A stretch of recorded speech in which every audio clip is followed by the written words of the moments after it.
Baik, Assalamualaikum warahmatullahi wabarakatuh.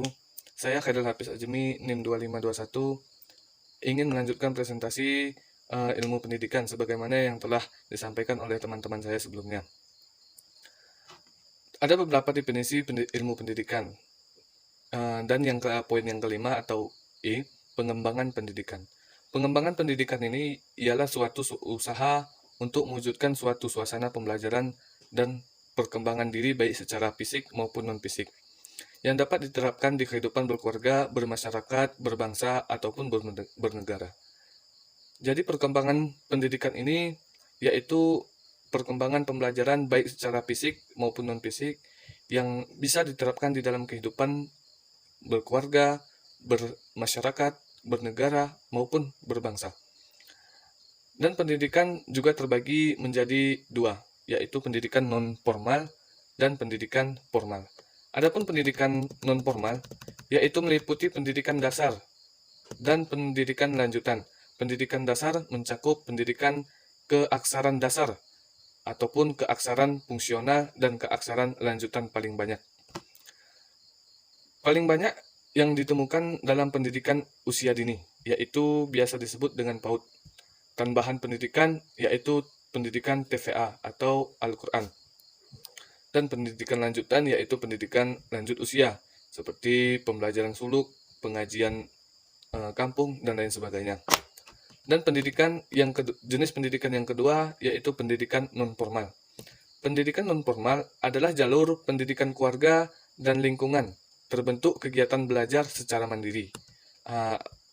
Contoh daripada pendidikan formal ini yaitu pendidikan yang biasa dilakukan seperti berkelompok. Contohnya pembelajaran dalam keluarga, pembelajaran dalam kegiatan bermasyarakat, ataupun organisasi-organisasi yang dibentuk secara bersamaan.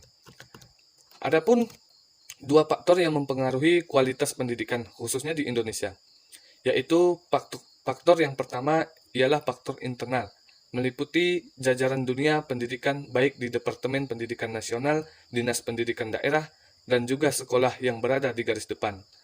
Dalam hal ini, intervensi dari pihak-pihak yang terkait sangatlah dibutuhkan agar pendidikan senantiasa selalu terjaga dengan baik. Jadi, faktor yang mempengaruhi kualitas pendidikan di Indonesia itu ialah faktor internal yang mana faktor internal ini biasanya meliputi jajaran dunia pendidikan, Departemen Pendidikan Nasional, dan dinas-dinas pendidikan. Dan faktor yang kedua ialah faktor eksternal. Faktor eksternal adalah masyarakat pada umumnya, di mana masyarakat merupakan ikon pendidikan dan merupakan tujuan dari adanya pendidikan, yaitu objek dari pendidikan.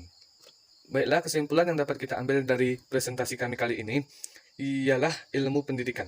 Ilmu pendidikan itu ialah ilmu yang mempelajari suatu suasana dan proses pendidikan yang berusaha memecahkan masalah-masalah yang terjadi di dalamnya sehingga mampu menawarkan pilihan-pilihan tindakan mendidik dan efektif. Pada dasarnya, mendidik adalah tuntunan, bantuan, pertolongan kepada peserta didik.